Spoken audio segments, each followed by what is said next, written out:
Hello, this is Nikki Olson welcoming you. I'm taking the place of Daniel as a special guest on this episode of the Cryonics Underground podcast. On this episode of the podcast, we are speaking with Robin Hanson, a longtime cryonicist and commentator on the subject. Robin is an associate professor of economics at George Mason University and a research associate at the Future of Humanity Institute. He's published several books and papers relating to the future, including The Age of M, Work, Love, and Life When Robots Rule the Earth, and most recently, a paper on what he calls Grabby Aliens, a follow-up to his earlier line of inquiry around the Fermi paradox and the possible great filter in front of us. On the subject of cryonics, Robin has spoken about and published on the topic for over a decade.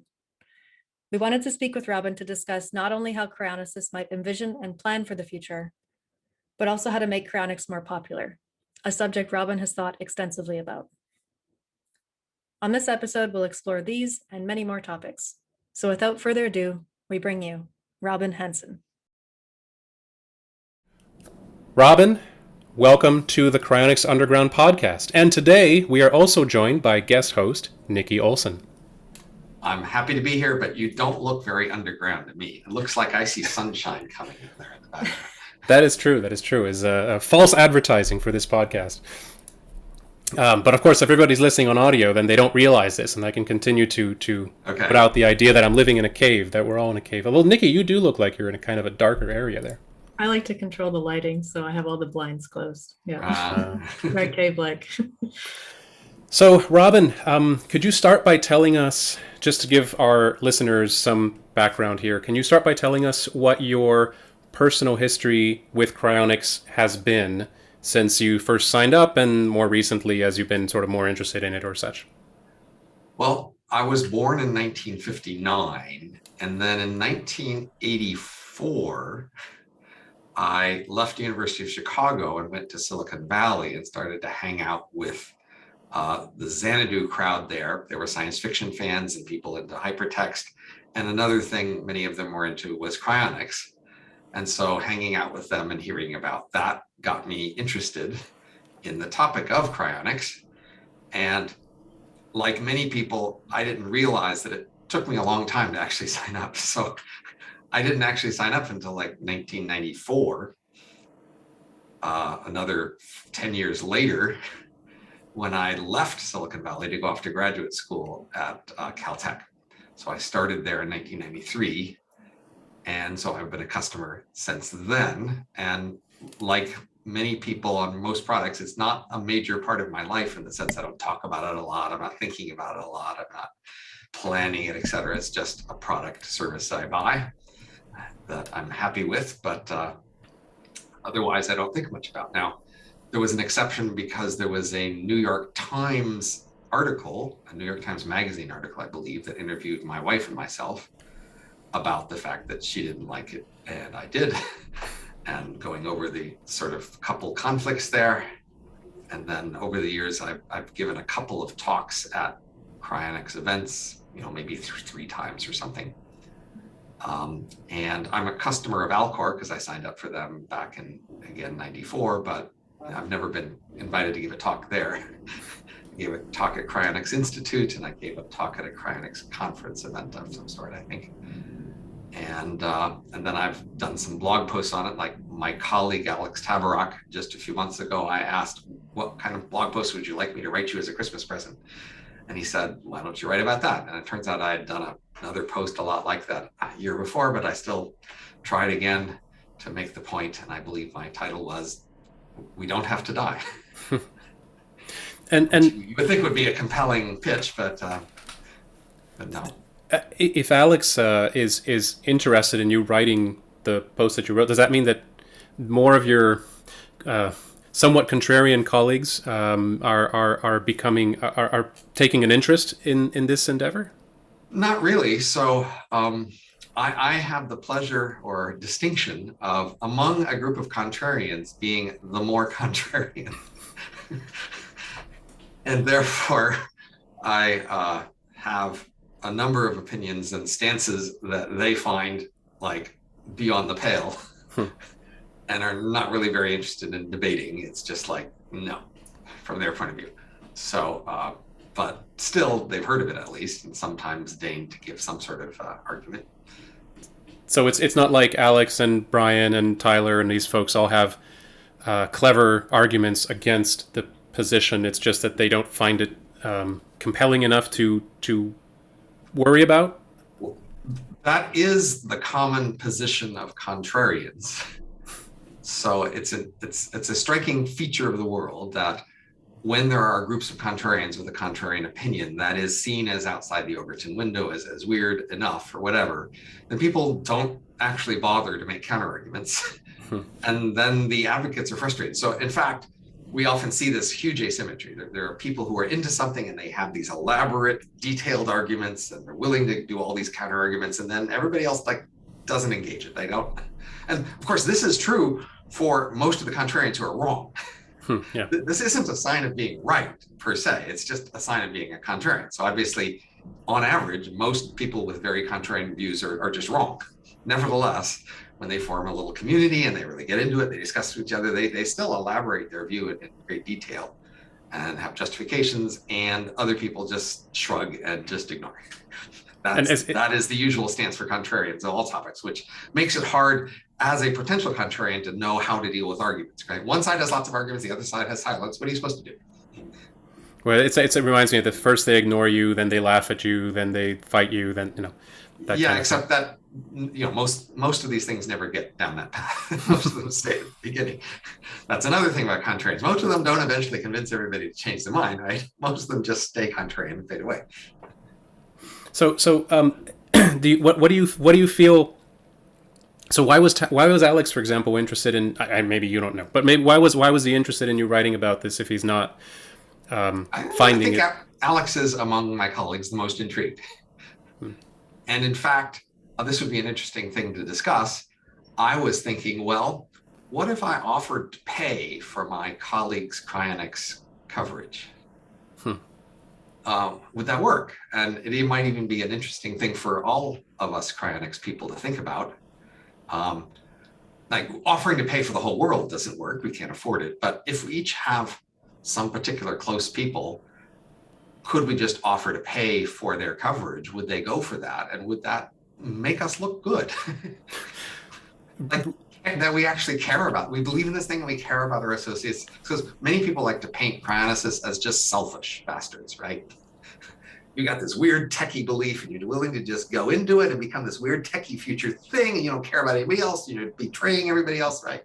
That's this way we can be painted, right? And so a key question is, how can we escape this image, this painting, right? And I think one plausible way is to actually take your actual beloved colleagues and pay for them. Robin, that's hilarious, because Nikki's laughing as you're saying this. I had this exact same idea. A little bit different. So I was thinking about GoFundMe, the website GoFundMe. But instead of GoFundMe, it would be called GoFreeze.me. And in fact, I already have GoFreeze.me. But the idea would be that you know somebody, and it doesn't even have to be somebody you personally know. You can know anybody. So let's say, I'm a fan, of course, of Tyler Cowen's work as well. So I could go on there, create a page called the Tyler Cowen Cryonics Go Freeze Me page. And I haven't put anything on the domain yet, by the way. I just parked it. Right. Yep. But I said, okay, so you create the Tyler Cowen page and you contribute some amount of money. Let's say $1,000. The $1,000 is not enough for any cryonics company to do that. But you then let your friends know that I've created a page for Tyler Cowen. And they can also go and contribute to that page. Now, that money is held in escrow. But if at any point in the future, Tyler Cowen says, yes, I would actually so of course he hears about it at some point, goes, checks out the page, says, oh, that's funny. A bunch of people have signed me up for cryonics and they've already put in whatever, $57,000 held in escrow. If he does end up getting cryonically preserved, then the company he decided to go with, the reputable company, gets that money. And of course, if it's enough to fully fund it, then they get the full amount, and if not, he has to cover the rest. If he doesn't end up deciding that, then the money gets returned to the people who originally put it in the escrow, or goes to a nonprofit, some other, Okay. thing. I mean, it's cute, but I think it's kind of the wrong direction.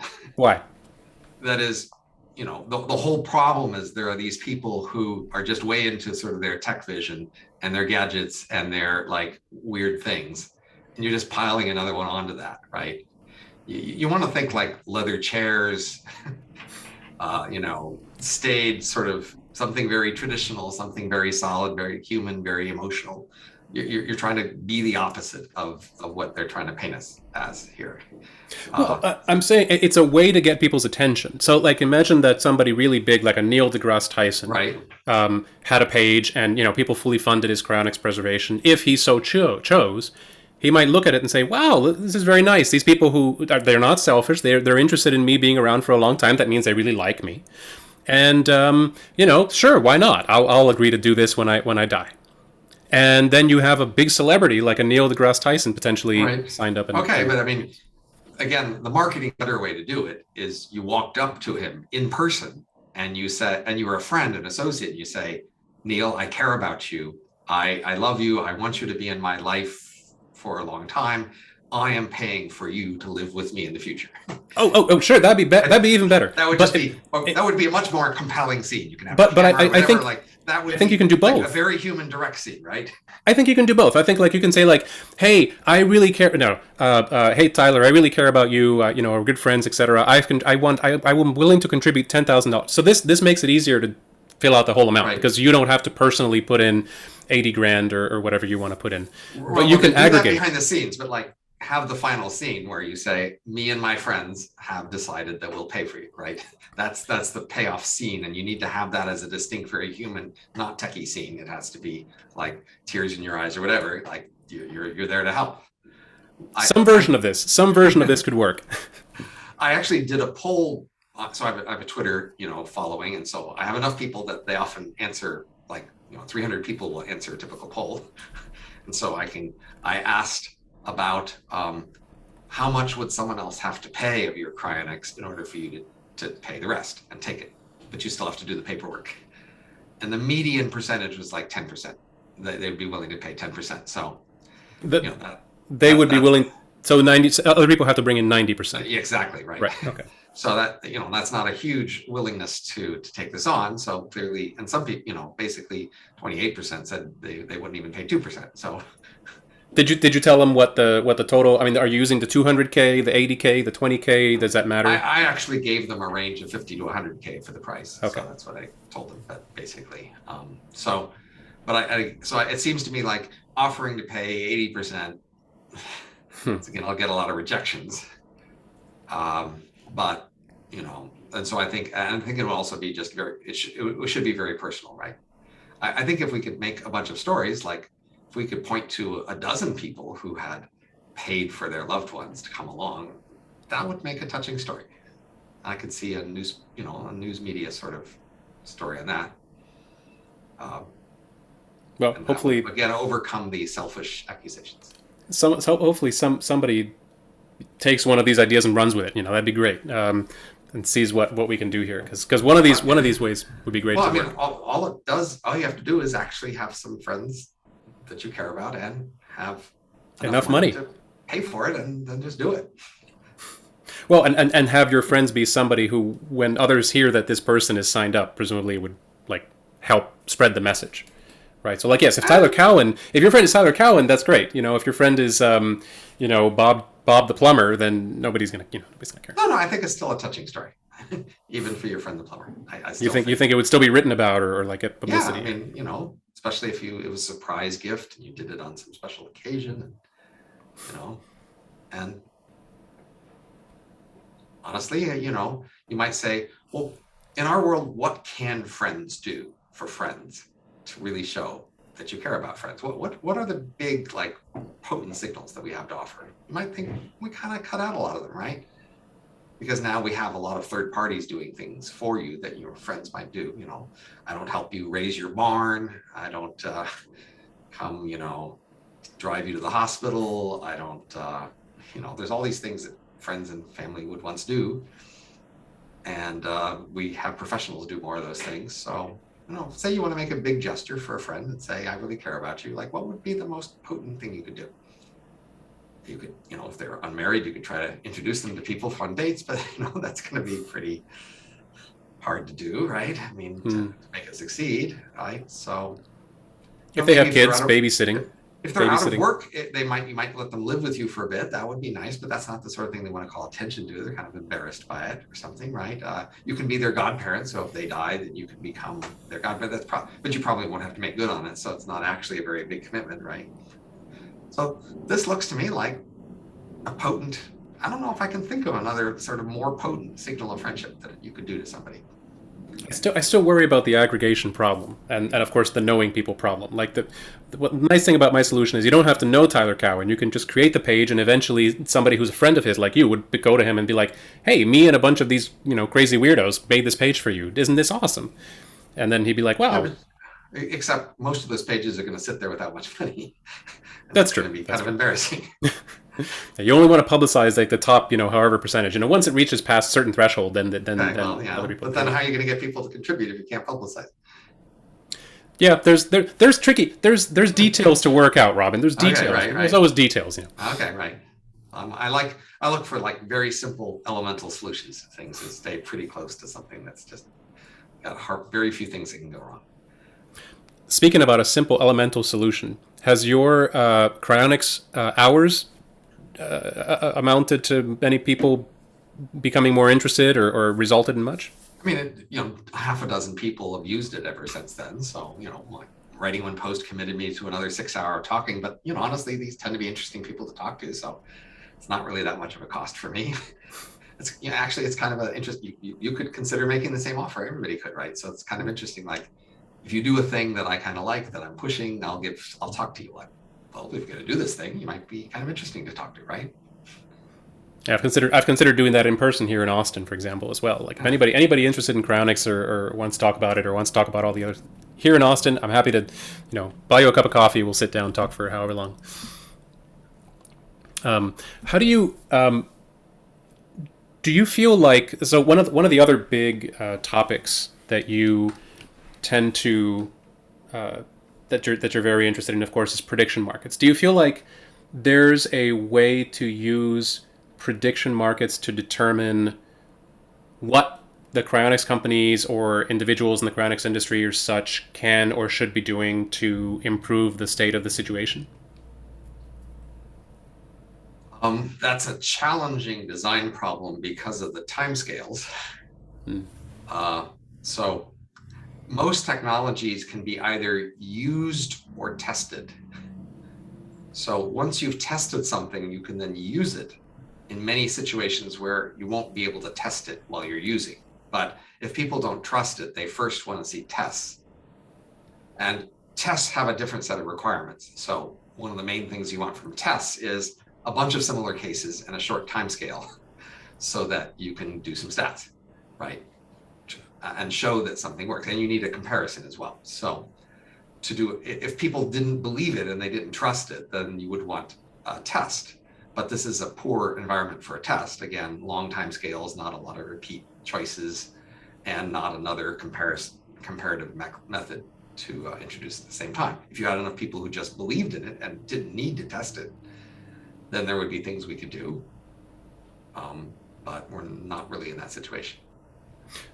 You're thinking of prediction markets for something like, will cryonics actually end up resulting in success or such, right? But or more conditional markets. If we did it this way, how does that change the chances of success, right? So the time scales and such make that not particularly viable.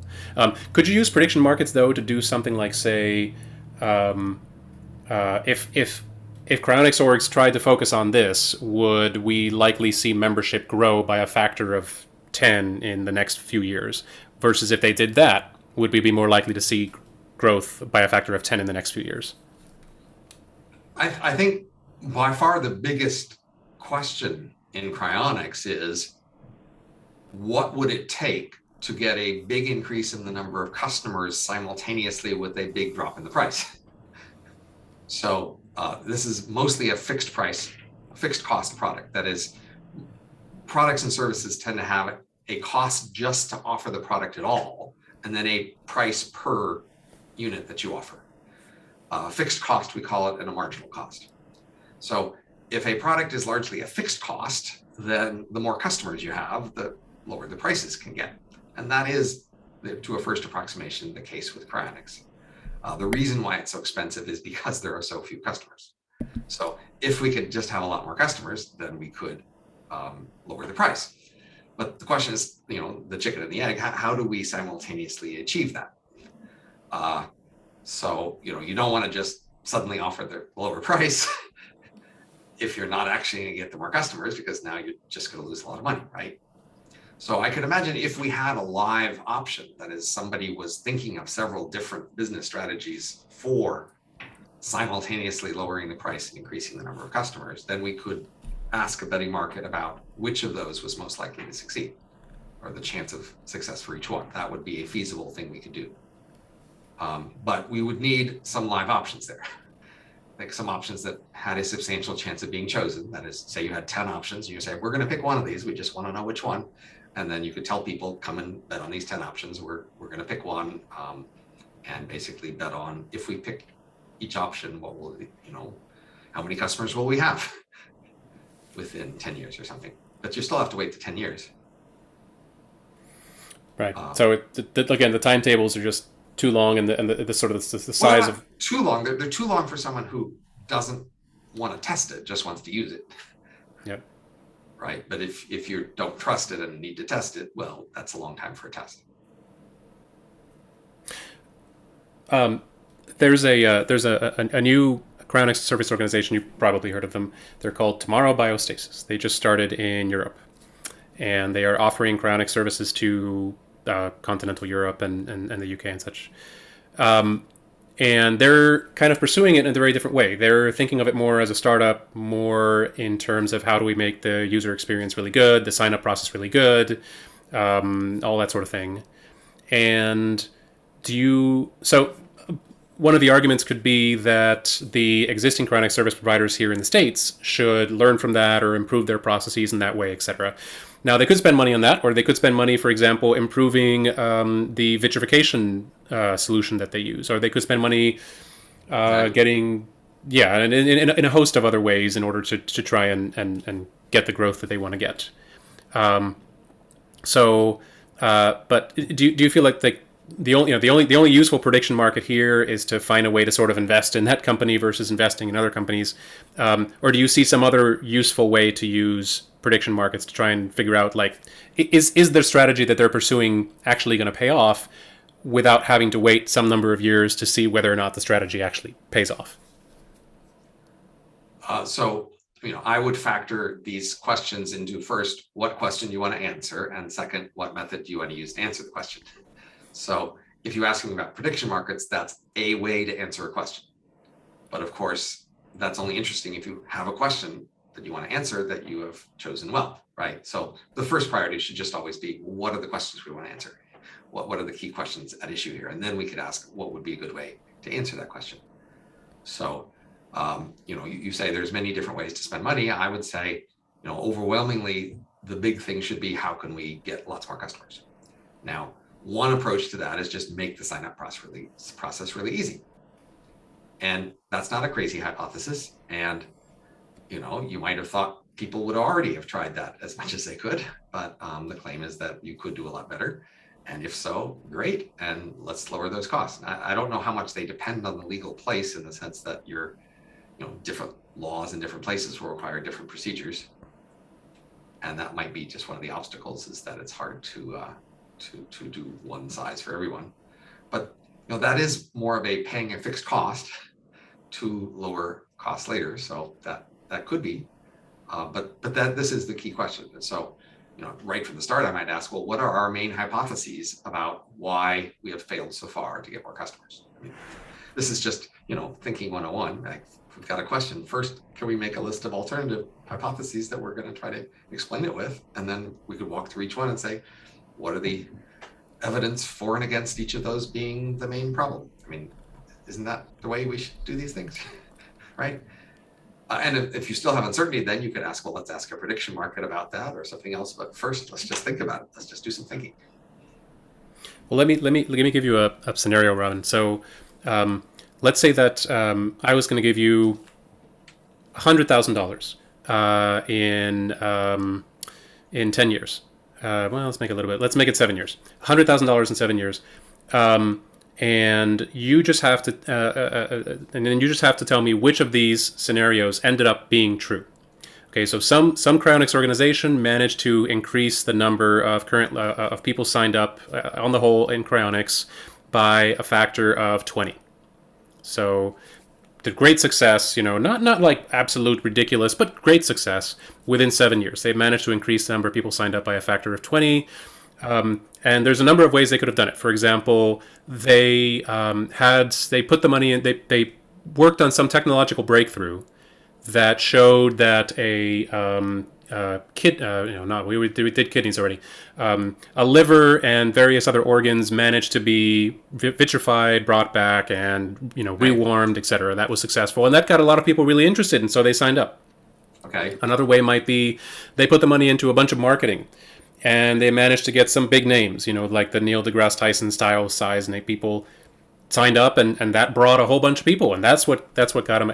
Or another one could be like Tomorrow Biostasis. They worked on having a very, very well honed, well done user sort of flow, sign up process, etc., and that led to kind of another trajectory for growth. Another one could be they just did a sort of viral marketing campaign. So they didn't get a specific celebrity, but they just had a really good viral marketing campaign, and that caused their growth.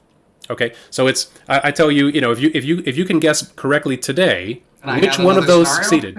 Huh? Can I add another one to your list? Yes, please. Yeah.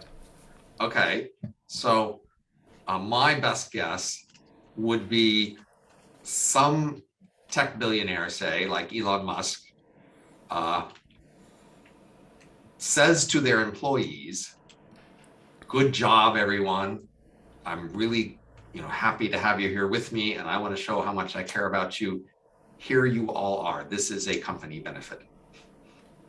Each of the 100 employees in my firm gets cryonics as a company benefit, as a way to show thank you and good job, and I'm loyal to you and I care."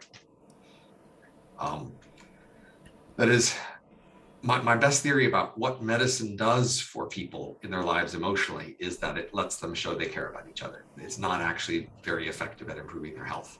And we're primed to see medicine that way, and we're looking for ways to see medicine that way. And so I just don't think cryonics has been framed very well to be seen that way. And a way to do that is the concrete example of somebody, you can point to that used it in that way to say, I care about you. You matter to me. Here is what I'm going to do for us, right? A story like that, and maybe another company that followed the suit, like that could just change the framing of it as from a weird techie thing versus a way people who have a vision for the future, who hope to live in the future, do something for the people they care about to help them go to the future together. This reminds me of, go ahead, Nikki. Go ahead, So do you think this caring about you aspect could be related to why there are comparatively few women signed up in cryonics? It's about like 1 out of 10, I think. Right. So clearly one element of the gender disparity is that it's weird. So I like to make the comparison to having your ashes thrown into space, which apparently costs about the same amount of money and has roughly the same number of people signed up. And apparently that doesn't cause marital problems. It might be weird, but it doesn't make the other party cringe in connection to the association. So you might ask, well, it's not just about being weird. It's not just about costing money. It's about being, over weird and sort of, you believe in this stuff, right? So throwing your ashes in space, nobody really believes you're going to come back from that. That's just like a quirky thing you want to do, and we can allow you to have a quirky thing to do. That's okay. But like when you really believe in this stuff, so women do seem to be more conformist, more sensitive to things seeming weird and disapproved. And so, but I think they would more resonate with the symbolism of doing it to show someone you care about someone. I mean, I think like traditionally, men would be more likely to take the symbolic act, but women would be more likely to appreciate the symbolic act, right? Something like that. That's my guess, but I mean, what do you guys think? I mean, when we've asked a lot of women, we find consistently that they give reasons like, I won't know anyone in the future, or yeah, I think that's the main one, is they won't know anyone in the future. Their kids won't be there. Their husband won't be there. So it does suggest more of like a familial, warmth and yeah, that kind of thing. Right. Well, so that seems to me the appeal of saying, I am taking all of you and bringing you all with me together, right? That we are going together, right? That's an extra appeal to saying, we're just giving you a one-way bus ticket and good luck when you get off the bus. And I think that's how it's been framed in the past, as a one-way bus ticket to some strange place, and you're going by yourself, and you'll get off the bus and see what happens. It sounds to me, though, like men are very much appreciated when they are showing that the resources that they possess are going to be handed down to future generations, so that the children that the woman has with the man also get to benefit from those resources. And so I think women will find it suspicious if the man says, no, I'm going to continue to live on indefinitely, and therefore I'm going to continue to hog more resources. But I think in particular for a woman to suggest that she would be willing to live on without her children, or willing to be there without her family, or whatever, that's really bad. So it's bad enough for men, but it's really, really bad for women. So I don't think they can accept to themselves that they would be willing to continue to live in a world where their kids may not be, or where they're not obviously devoting all of their resources and all of their time and efforts to their children. So if you have a friend with a family and you invite their entire family to come spend a week with your house for the summer, that's different than inviting one of them to come and desert the rest of them, right? So I think even better than telling all your employees that they're all coming, you could tell them that they and their family are coming. All of them, and even their future children, right? All of us together coming along, right? I think given the cost of cryonics right now, that would definitely require an Elon Musk type. Well, so not for the children, right? So the children would actually be cheap, right? Because committing to many decades later, right? So the children are a cheap promise. The current adults are more expensive, but I don't think children would be much of an extra cost, actually. You're paying for all the kids' life insurance policies, but of course that. Well, you're just maybe you self-insure, but maybe you just say, look, I've got this covered. This money is set aside. When your kids are this age, it's all going to be there. But you don't have to set aside that much, because it's going to be so much farther in the future. Heck, you can do it more cheaply. You can just sign up their kids. You can say everybody's kids are going to be signed up. Parents, that the actual parent, they have to pay for themselves, but all the kids, they're all covered. And of course, the money that you'll have to pay will depend on how many customers there end up being, and to lower the price, right? So if you hand out this to enough people, now you are more on the hook for lowering the costs. So if you could make a single central actor really encompass a lot of the future costs, then they would have much more of an incentive to find a way to lower those costs. Nikki, I know you were speculating a lot on the post-revival questions. Did you want to? Maybe we can hit Robin up with some of those. Yeah, I have a few questions around a couple things with revival. So one of the questions was, what incentive do you see for future societies to want to revive you? So first of all, I should say that I'm focused on the brain emulation revival scenario. I think sort of the full body, everything's repaired, would just take a lot longer, be a lot more expensive, and have a lot more risks for the delay. So I would just go for a brain emulation revival as soon as possible. Brain emulation revival, when it's possible, they should be relatively cheap. But I think, the whole idea is that there's this community of people who are all trying to go together, right? These organizations will be staffed and run later on by people who also want this for them. So that's who you should be expecting to be bringing you back. You shouldn't be asking society in general. Right. You should be asking, why would those people do it? But those are the people who are into this. So like if those people will go away, that's a concern. You might ask, how can we be sure there will continue to be a percentage of people who want this for themselves? If you have a reason why that might go away, that becomes a problem because now there are none of these people who are going to bring you back. But of course, even the first 10 people, if they don't have anybody else to help them, they can still be who help everybody else, right? So I think for most people, it would still be, other people like you are helping to bring you back, not just some generic society. And I think that goes wrong when people just, again, it's a one-way bus ticket. You don't know anybody on the bus. When you get off the bus, there might be a war going on, right? You sure you want to get on this bus? Right? But if it's a whole bus full of your friends, all of whom are planning this trip together, then you don't have to get off the bus by yourself. And in fact, other previous buses have gone there. And when you get off the bus, there'll be whole previous busloads of people around who can meet you and show you. I mean, that's a whole different scenario, right? Right. So in that context, would you worry about bringing resources with you to the future? Or would you think if there's that sort of infrastructure of fellow chronicists, bringing people back on the other side, that you wouldn't have to be so concerned about? I am pretty concerned. I'm pretty sure they would appreciate resources. It might be that they don't need them, but I'm pretty sure they will be grateful for them. You've got no risk that you will offend them by somehow bringing resources along to help. I'm sorry, right? Right. So, if you can, yeah, you should. It's just a generosity, right? But Right. why? If you're in need of help and I might help you, I want to know that if you could have helped yourself, you would have, right? If you're asking for my help and you just didn't even bother to help yourself, I'm going to go, come on, right? So you should do what you can to help yourself.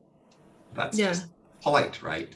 If you could barely scrape up enough money to cover the basic costs and for some reason everything went south and you just couldn't do anything else, then maybe we'll understand and want to help. But if you could have helped, yeah, come on, you should help.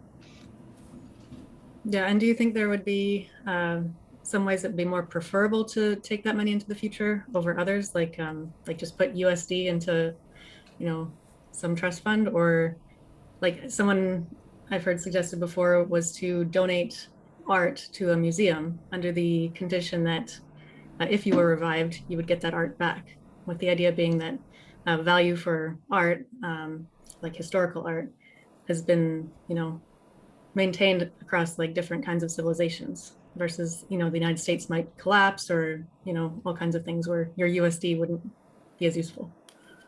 So for ordinary finance questions, we economists and finance professors just have a very standard answer, which is, unless you think you know better than other people or have unusual tax issues, just invest in index funds, just like invest in the market in proportion with everybody else. Don't make bets on stuff, just like take the average, right?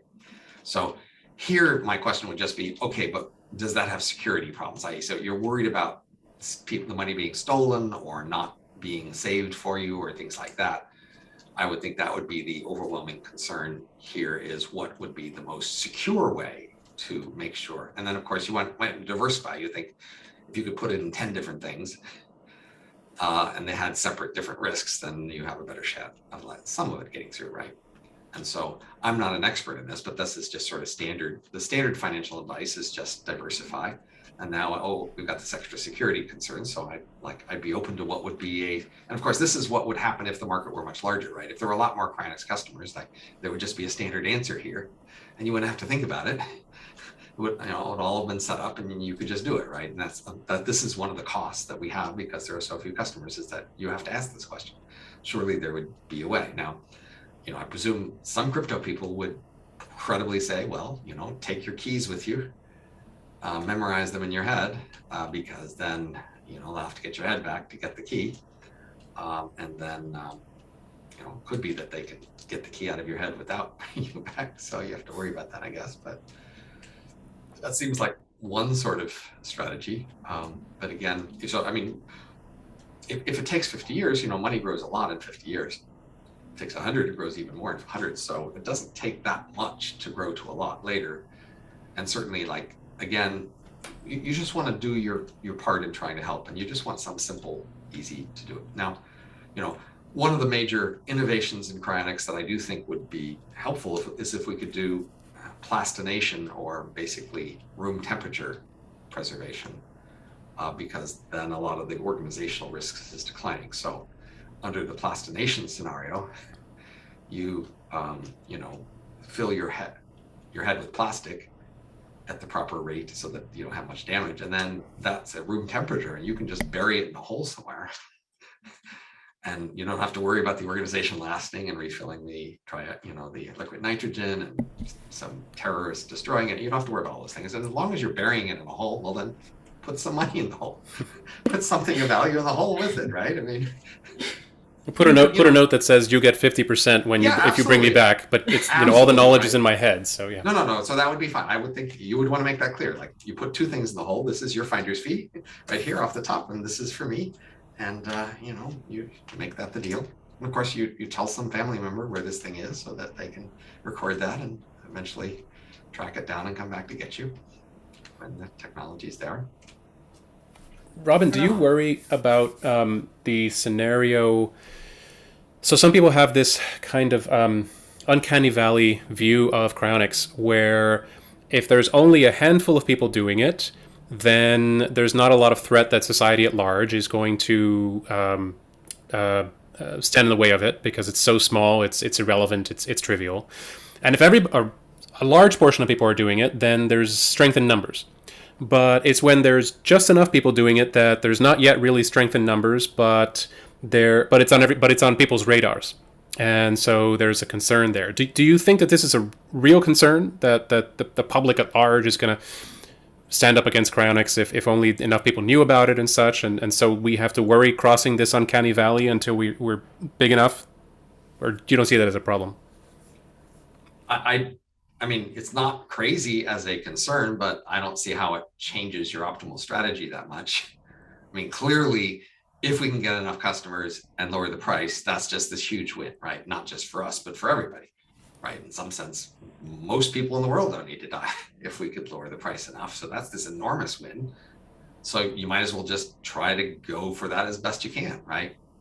Now, I think for the concern about opposition, you should try to play nice. I think if so cryonics people are kind of prickly, okay? Like, we know a few, right? Compared to the typical person, they're prickly. They are a little, rough and independent-minded and opinionated, and maybe not always fully nice. Historically true. Right. Okay. So, I mean, if you're asking, like, what will people be pissed at for you doing, right? I think you want to think about, well, if you just had bad interactions, then you want to, like, just try to be nice, try not to, like, pick fights and yell at people and things like that. You might also, like, avoid a scenario where, like, you seem to have stolen the money and, you're using illicit stolen money to pay for this. And maybe you want to also just be generous. You want to say, well, look, yeah, we paid for this for ourselves, but we also paid for other things for other people. And, everybody pays for medicine. We're not paying that much more for medicine. I think you just want to err on the side of seeming to be generous, nice people who aren't trying to, like, take other people down. And, I honestly think those would be the main sources. If somebody's going to try to be mad at you and take you down, it'll be those sorts of things. And those ways that make you look weird. So think about surgery, right? If you actually, like, showed a video on a movie screen of surgery, like, people would be horrified, right? Surgery is ugly. Surgery is repulsive. Surgery is sharp knives cutting into flesh and blood spurting around. I mean, surgery is not pretty, right? So surgery is implicitly repulsive. Like, it's easy to paint surgery as repulsive, but we don't, because we don't have a beef about surgeons and something we want to, like, complain about them for, right? So I don't think this is implicitly, the major risk, I think, like, if we agree that, say, brain emulation would be the most likely revival scenario, then if people are upset at the idea of brain emulation, they can be upset at these people who plan to do that, right? So that would be more from that larger scenario of how you come back. And now that you're mentioning brain emulation, Robin, I would, from my experience in the community of cryonics, like half of people are perfectly okay having essentially their brains plastinated as you suggested, and then sliced and scanned very carefully, and then run on some sort of digital substrate. And about half of us are uneasy with that. Our philosophical intuitions push against that notion, and we like the idea of perhaps little nanobots running around and fixing all the axons and dendrites and everything else, and then restoring us more or less as we are now, and maybe we get some cybernetic augments in the future. But let's go slowly would be perhaps how they would describe that. Your intuition on this is, I think, fairly clear. Do you think that the other kind of half of cryonicists who are uneasy with mind uploading for reasons of, well, point of view, it's not really me, there's some way in which I'm not going to be the one that actually is opening its eyes inside the computer simulation, do you think that half of people is just kind of missing some sort of philosophical boat? How do you respond to that? First of all, I'll just comment that this is about, say, a factor of 2 in the costs. That is, the reason we don't have plastination now, as the Cryonics company said to themselves, well, if we set up plastination, we'll be covering a whole separate fixed cost, which will double our fixed costs, and we're not going to get any more customers, right? And so that's why they've stuck with the straightforward freezing as a product that all their customers will accept. So if we could just vastly increase the number of customers, well, then there'd be plenty of room to support more than one method, and then people could choose their different methods. So I always have trouble arguing for values or against values, because I know I have a physics background and economics, etc. I know that I have a lot of ways to argue for other things, but when it comes to values, I kind of have to find some values that I can appeal to argue for other values. And if they make their play on a fundamental level, I can't respond, right? I don't have an answer. And then people get in their head all sorts of sort of different ways they think about their values. And so fundamentally, like, we humans don't have transparent values.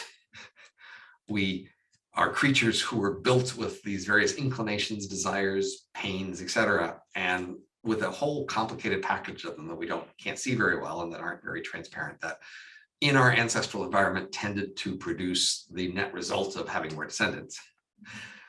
But now as the environment changes, the effect of those is different, and in the future it'll be even stranger. And so the problem is, it's just really hard to even convince somebody of what their values are, because they've had to make all these abstract judgments about what they think their values are from looking at what they do and how they feel. And now we're trying to ask them not only to judge what their values are in a sort of familiar context, do I want like chicken or beef with dinner? We're asking them to apply it to this very strange case that they don't have much experience with. And that's just like asking for more than the system can do. It's about as far remote as you can get, right? Right. So it's just hard to see how you could expect to have a very robust, strong argument for people's, sense of values. I mean, the thing I can say is, like, the process that produced you is this evolutionary selection process. And it's, kind of broken at the moment in that, the values it produced are not mapping all onto this world, but eventually it'll get things right. And then what it will select for is people who would be willing to do this sort of thing. Clearly, the future will be full of the descendants of people who are quite willing to become brain emulations. That's a strong argument I can make. So I can say, well, you want to be part of the future, or you want to be, off on the side eddy of people who, saw the future and went back to their estate and read about it in the paper, but weren't willing to be part of it. Switching gears just a little bit again, you talked about why you think that people are not yet signed up for Cryonics. even though some not insubstantial portion of your audience, for example, which is obviously not representative of the general population, but some not insubstantial portion of your audience says it's a good idea, yet they're not signed up in the numbers that would be suggestive of that. Do you think, and you sort of stated that it's because, partially at least because of the price, but also because it's just, it's weird, right? People are going to see that as nonconformist and dangerous. What do you feel is why do you feel that cryonicists, however, aren't all that weird? So we're weird in some ways, right? But actually, if we're doing this thing that's incredibly weird, I mean, relative to the general population, it seems like hardly anybody so far is interested in this. And yet, here we are, 3 cryonicists sitting here that are signed up. And we don't believe that the world is run by lizard people. We don't believe in Pizzagate. Things that seem on the surface quite weird. Yet we don't subscribe to a lot of those weird beliefs. So what Nikki and I were talking about in thinking about speaking with you today was just, in a way, how normal a lot of people that we interact with in the cryonics community seem to be. We're not the uber ultra nonconformists. We fairly normal people. I have a lot of different books on my I don't. So why do you think it is that we're so unusual in this particular regard, and perhaps unusual in general for the general population, but we're not like incredibly unusual in so many of those other ways? I think among people who are weird in general, cryonicists have a typical level of weirdness. I don't see them as especially less weird than the other weirds. That is, most people who are weird are only weird in a small number of ways. And we humans have an enormous number of dimensions of us, smart assets. And, we have so many dimensions that most everybody is weird in a few ways. But sometimes people decide to take the thing they're weird about and come together and collect around that. And that makes them a bit more weird in that sense that they focus on that, and then they highlight it, and then they socialize on the basis of that. But there's an awful lot of people who have something weird they socialize on. I would say, but isn't weirdness correlated with self? Aren't people that are more people willing to be so nonconformist in one way, then also would be willing to be nonconformist in other ways once they've opened Pandora's box? All else equal, but it's still a weak correlation, and still, they're not actually that weird in that many ways. There are very few people who are just very consistently weird on everything, and those people are kind of being performatively weird. I mean, they are like having weird hair. There are some people who just go out of their way to just try to beat you over the head with how weird they are, and if you're not getting it, they'll do more, right? But most weird people aren't that way. They have a weird thing, but so most weird people think that they are only accidentally weird. That is, they think the world just doesn't see the value of this one thing they're weird about, and maybe the world hopefully will eventually see it, but they don't want to embrace the weird thing. And so actually there's an interesting issue of contrarians. Do they have a natural alliance? So for example, I'm a professor in a department that's somewhat weird, where other people are also somewhat weird in other ways. And so the question comes about, are 2 people who are weird in 2 different ways, do they have a natural alliance? And it seems actually not. That is, each person who is weird wants to claim that they are only accidentally weird. That is, their weird thing is just unfairly labeled as weird, and eventually it will be accepted as not weird. But that most of the other weird things are correctly labeled as weird and should be seen that way. So if a bunch of weird people embrace each other, then they're kind of embracing the other weirdnesses, which then takes away from the story that my weirdness is only an accidental weirdness that's unfair and will go away. And so, in fact, weird people have a limited degree of coalition among their weirdness. And so they keep a distance from each other. They are not too eager to associate with the other weird, because again, each one of their story is, I really am normal. I just happen to see this one thing different, but you'll see it eventually different, like I do too. And then at that point, we'll all agree it's not weird. So there's so many dimensions along which we can be weird, that even though nonconformists and weirdo, I could call ourselves weirdos, but even though nonconformists do probably have a number of things that they're willing to be nonconformist on, there's still just not enough of them that are going to be connected to the people around them such that they're able to form groups. And so you have these islands of the ways in which you happen to be nonconformist. It does seem to me that cryonics is weird in an unusual way of just pushing some key sort of ideological, religious, whatever buttons you want to call them, in ways that other things don't. So I think people intuitively see that. And so they say, they object to cryonics more than throwing your ashes in space, because it sort of more connects with pretty sacred things in people's world. I do think it's an especially hard case. And that's the thing that explains why there are just so few, and why there are this huge, as you mentioned, it's worth emphasizing, there is this huge fraction of people who say, yeah, that makes sense. Like, I've taught health economics and I explain it to students, and at least 10% of people say, yeah, that seems cost effective. Yeah, that seems interesting. And of course, the fraction of the world that does it is 1 in a million, right? So from 1 in 10 to 1 in a million, there's this huge filter of people not pursuing it further, right? And it seems to me like it really does, at a very primal level, like make people feel icky or awkward, right? And so we want to probe that and understand it, and then ask, what we can do about it. Certainly one thing is, like, if medical authorities would endorse it, then we would be much more okay with it, but medical authorities haven't. And people are just very authoritarian about medicine. They really think there should be the authorities who decide, and everybody else should do what the authorities decide about medicine. And so having to be contrarian to medical authorities here is a big hit for most people there, as we saw in the pandemic here. People want to sort of go with the authorities, and that's a big issue here. And then, of course, there's sort of, death as a thing. But of course, most people are okay in the hospital with, like, stopping somebody from dying. But the whole scenario of, like, oh, we're going to, like, pause, and then a century later, you're going to come back. That's kind of feels different than just saving somebody in the hospital. And we haven't been able to make that connection as direct for people. But Nikki, you were thinking a lot about this in regards to mummies, right? Oh yeah, I read in one of your articles that one supporting argument for cryonics possibly becoming more widely adopted, or that it was possible, was historically that we had actually mummified over 1 million people, like quite a few. Like, it wasn't just a small subset or one isolated culture. Yeah. Like in ancient Egypt, like a huge number of people were mummified, right?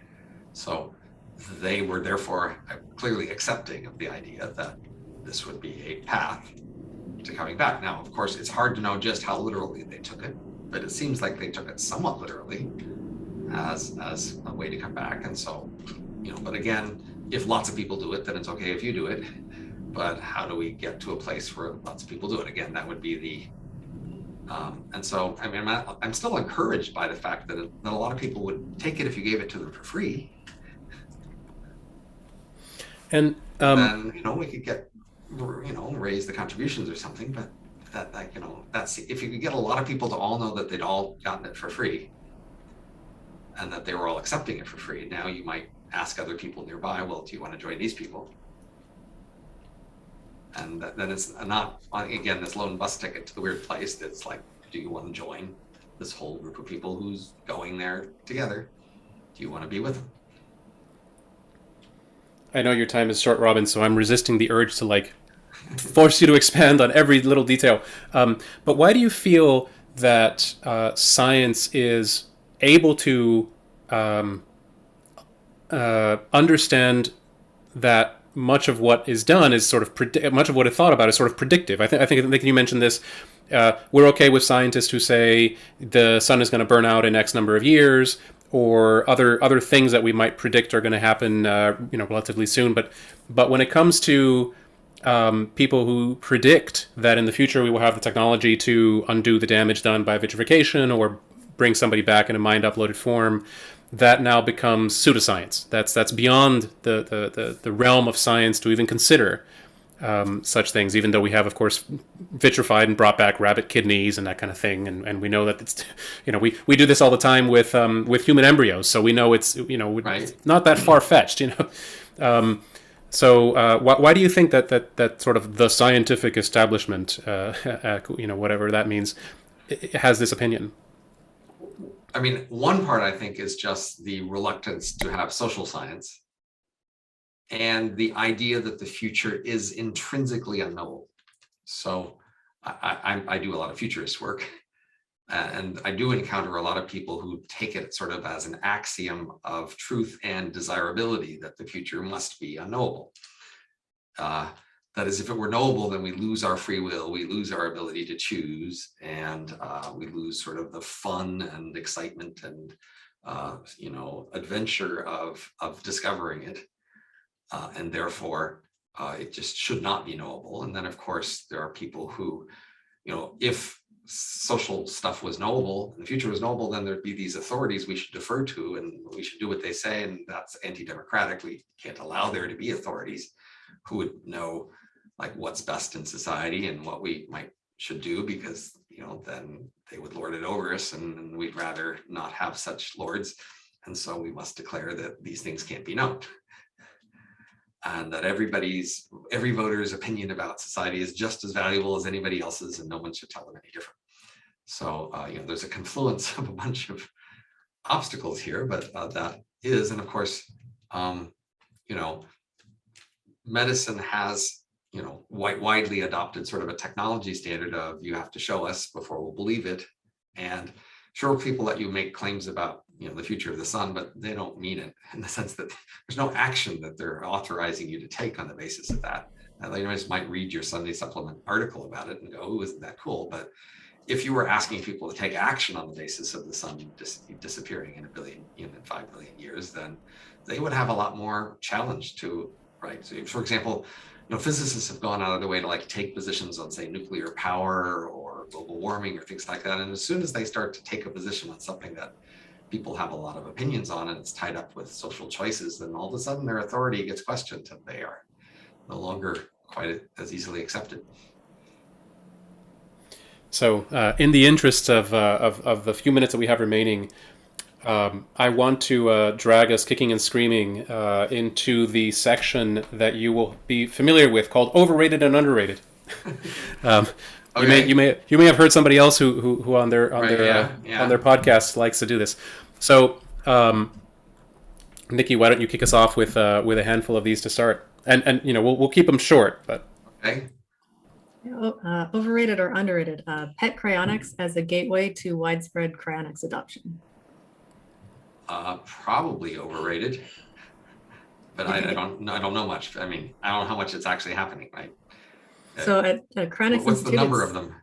At Cryonics Institute, it's about 50-50 pet preservation. Versus people? 50 pets versus people? Yeah. Wow, that's crazy. That's crazy huge. I'm sorry. Yeah. I personally that's have way too many. Yeah. I'm just connecting it back to what you were saying about showing that you care. I mean, I can see that somewhat being connected, but also maybe a little bit kooky at the same time. Well, it just also makes it a little silly and flippant, like they're not taking it seriously. Sure. Yeah. I think but anyway, more over under questions. Neuro versus whole body. Again, neuro is the route to brain emulation, and that's the thing you want. So that's what I recommend. A lot of the literature that you write on how we sort of deceive ourselves or how we don't know what we're doing, etc. Do you think that in general, the factor that takes more precedent is deceiving others, or is it more about deceiving yourself? So in other words, deceiving yourself, how is it overrated or underrated relative to deceiving others? Well, and the usual story is the main reason to deceive yourself is so that you can deceive others. One is the route to the other. So one is the means, the other is the ends. Therefore, both are important because you don't have the ends without the means, and vice versa. Overrated or underrated? AI risk. Overrated in the sense that, eventually there'll be concerns and risks, but I think people are just putting way too much effort in way too early when we can't really do very much. and then the scenarios they pick as concern scenarios are the sort of ones you can imagine way early, then I just don't think those are very plausibly the scenarios they should be focused on. But that's what you have to do if you're way early. So I would just say, okay, donate the money to be saved later, to build in a fund later to spend more on it when we know more about the problem. This is Robin's way of picking a fight with the entire rationalist community in one fell swoop. Overrated or underrated, the simulation argument, the likelihood of being in a simulation.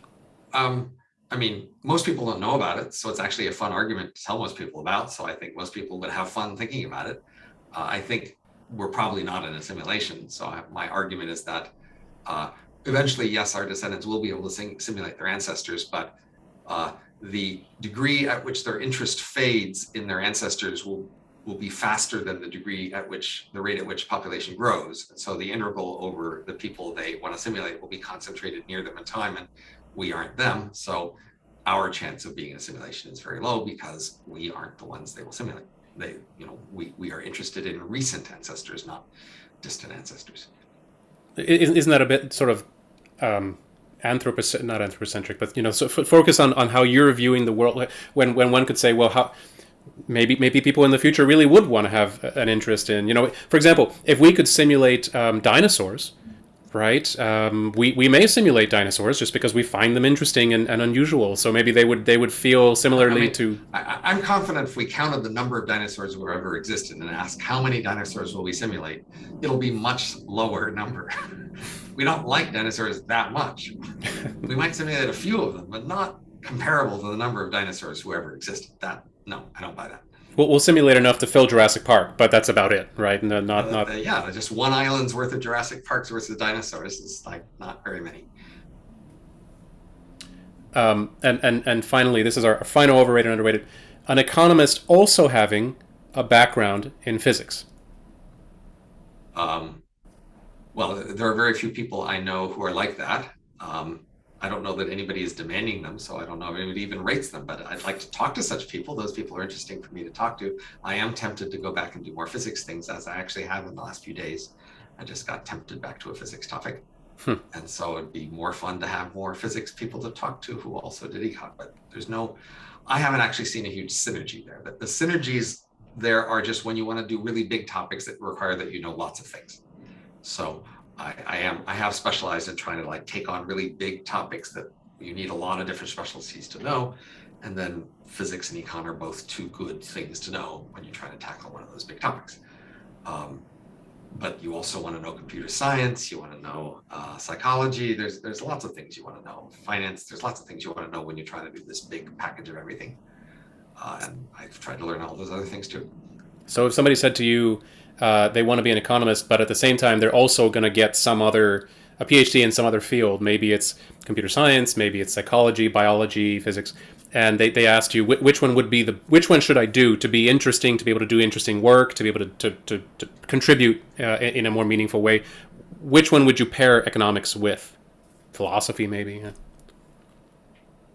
Again, I think people should just go with their interest and passions there. That would be the more reliable long-term thing. Learn the thing that really just obsesses you and you're interested in. Basically, learning different fields is just a cost relative to specializing, which is what the world mostly pays for. So, specialize enough to get the world to keep you. And then when you have hobby free time, study the other things that are interesting to you. And their being interesting will be just a better signal than your thinking in some abstract sense that they're useful. Well, Nikki, do you have any closing thoughts? No, not that we can cover quickly. Not that we can cover quickly. Audience questions, but I think those are too in depth to go into. We will save that for a part 2. Nice to talk to you, and I'm happy to do a part 2 sometime. Awesome. We will do that. Thank you, Robin. Thank you for your time, and we will see you on the next one. Okay, take care. Bye. Bye. All right. Robin Hanson has left the virtual studio. We can all take a breath. We can all relax. It's unlike the Cryonics Underground to have hour-long conversations, but we did it. And Robin has gone on record that he will be back for a part 2. We drag him back into this, back into our virtual studio. And Nikki, this was your first outing as a guest host on the podcast. First of all, what did you think? I realize this is an unusual introduction to this. What did you think about being on the show as a host? Well, it was great to be on the show, but I have to say that my first podcast, being Robin Hanson, was probably more challenging than the average Cryonics Underground podcast, given Robin's extensive work on many different subjects, and it took a lot of preparation for this one to really feel like I was ready to interview someone like Robin. Yeah, he definitely has a lot of details and things that we all enjoyed jumping into. Age of M and his work on Grabby Aliens and everything he's done. The Elephant in the Brain. He's an intellectual tour de force. And it's interesting. Robin's blog that he's had for many years, Overcoming Bias, which he started or had together with the famous Eliezer Yudkowsky for some years before he and others broke off and created their own thing. But it was from that blog, reading that blog, I think back in like 08 or 09 or something like that, that I got interested in the real practice of cryonics. Because, of course, being into sci-fi and everything, we all hear about cryonics from the sort of fictional perspective. But then realizing, no, this is true, this is real, this is something that we can sign up for. The cost can be absorbed using life insurance, and there is a non-trivial chance of it working. So why not, have that ticket to potentially be able to see the far future and all the great things that will come from that. So it was a pleasure and an honor, of course, to get a chance to speak to Robin today. Yeah, go ahead. Yeah, I think something similar is true for me. I find Robin to be somewhat of a legitimizing force for cryonics, just because he is so intricately involved in the rationalist community and also like adjacent to the skeptic community. And so when I was younger and had less well-formed ideas about the nature of the universe, the body, medicine, I really took Robin's certainty that cryonics was a good idea as a strong signal that this wasn't pseudoscience, this wasn't some sort of scam. And so this was probably over 10 years ago. So I am grateful to Robin for the role he's played in being a vocal advocate of cryonics.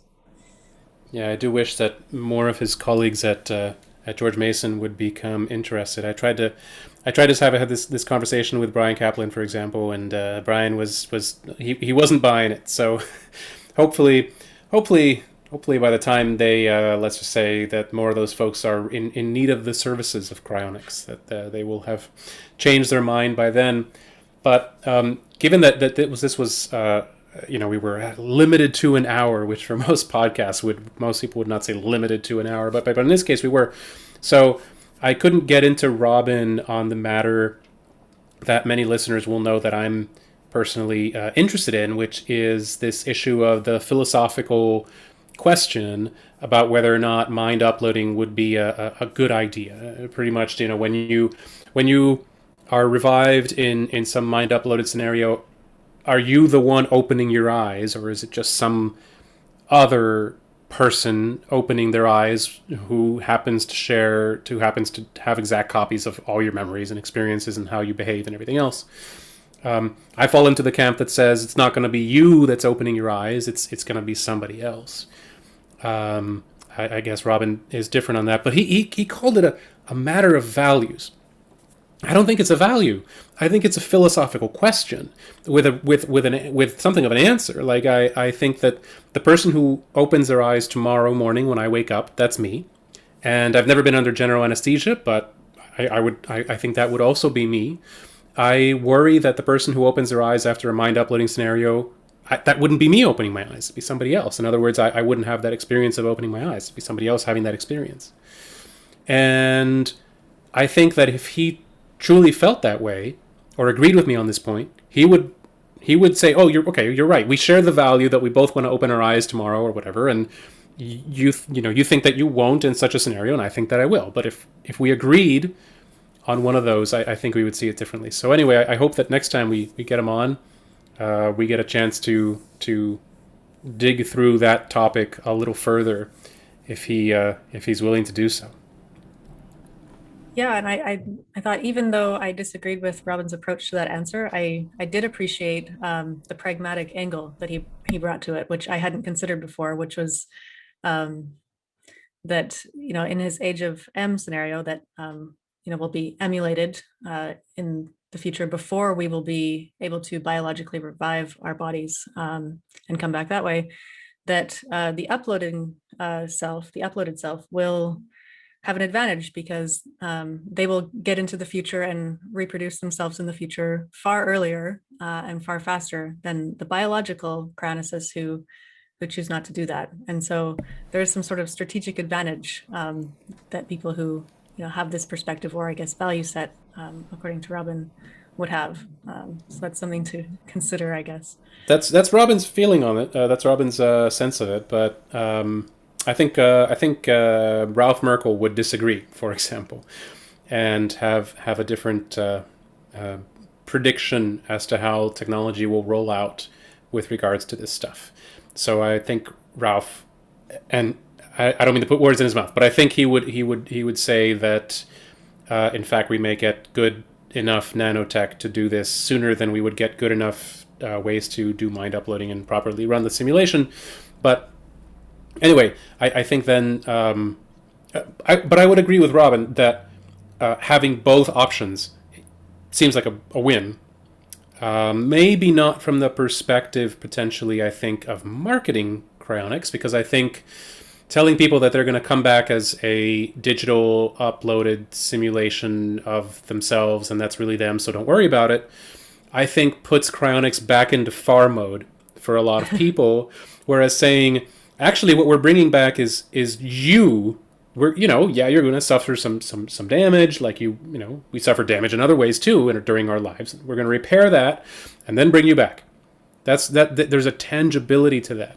Like I can imagine myself coming back and smelling the roses and doing all these other things. Where if you're telling me no, you're going to come back into something more like the Matrix, sans the dystopian nature of it, but you're going to come back into some sort of simulation of it. I don't know. I don't know that I'm as excited about that. Maybe Robin's worries less. Maybe his brain is able to route around near mode, far mode issues, or he does it differently. But that would be my concern there. Right, and I think some of his other perspectives, like he was hoping for chronics to develop a little bit more so that we could have plasticization for chronics to develop more so that we could, further develop aldol. I can't say it. Plasticism. I think it's plastination. Maybe I'm wrong. Plastination. Okay. That's a better word. Becoming plastic. What Plastination. Plasticin Okay. is God. We'll just Jesus. say plastination. Yeah. I forget how I started that, but we'll keep all that in for fun too. Okay.